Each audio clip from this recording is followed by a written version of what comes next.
Hi, and welcome. I'm Ashley. And I'm Helene, and we're your Lark Apprenticeship team. We know that apprenticeship can seem complicated and overwhelming, so we're here today to talk through the basics. Join us for an Apprenticeship 101 journey to discuss the main components of apprenticeship, how to get started, and how we, the Lark Apprenticeship team, can support your efforts from development through implementation. Here are some ways that we can help. Partnership development. We'll talk through where you're at and where you need to go. We can help identify potential partners and strategies to connect with new ones. We can also support with apprenticeship education and awareness. Program design and resources. We can provide technical assistance with program development and implementation. We'll look at the structures you may already have in place and best practices for successful implementation. We'll also identify and share out funding resources that may help you pilot a program and work towards program sustainability. Program sustainability and data. Throughout our work in the region, we are continuously assessing what is working and what is not working, having a strong focus on continuous improvement and using data to back up new program development.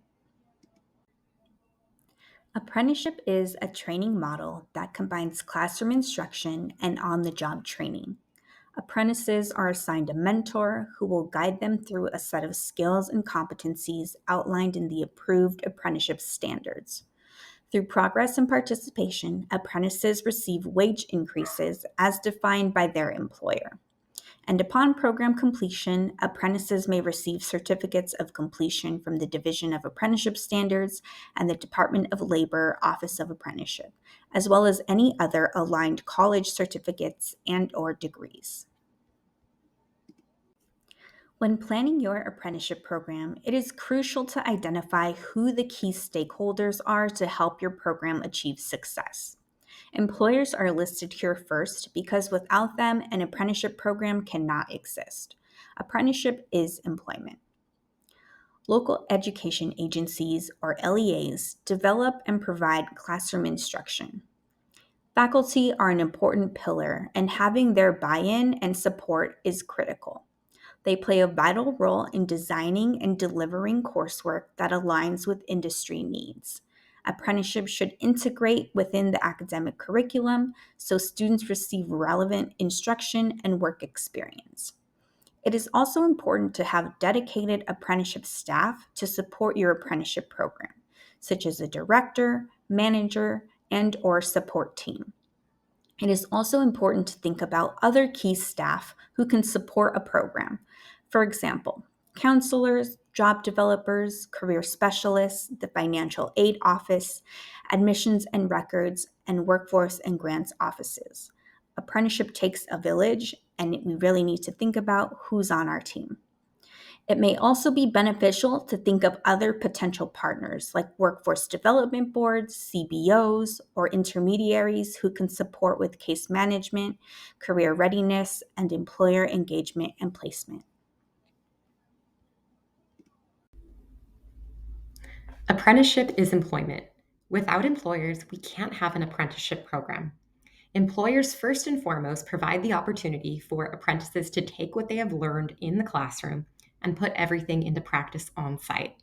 Apprentices are paid for their on the job training, or OJT, and evaluated by their supervisor or mentor. Remember, apprenticeship is employment. Employers commit to paying their apprentices throughout the program. Looking at the apprentice experience, we'll walk through what it looks like to go from candidate to apprentice to professional. There are a few requirements for candidates to keep in mind prior to starting an apprenticeship. Aside from self exploration and developing interpersonal skills when learning about their desired occupation, apprentices should also make sure they have the following items: right to work documents, a driver's license, and high school diploma or GED. Once an individual is registered as an apprentice, they will complete the identified classroom and on the job training supported by evaluations from their assigned mentor. These assessments ensure that apprentices are meeting the skills and competencies of the apprenticeship program. Upon program completion, An apprentice may earn a certificate from the Division of Apprenticeship Standards and from the Department of Labor if the program is dual registered, as well as any academic credentials and degrees from the college. They can then continue their journey in the workforce or education. So, thinking about getting started, we have multiple resources to help you get started. Please click on the following links to learn more about LARC, DAS, DOL, and various ways to increase opportunities through apprenticeship with the Foundation for California Community Colleges. Thanks for joining us. We hope that this video helped you get a clear sense of those apprenticeship basics.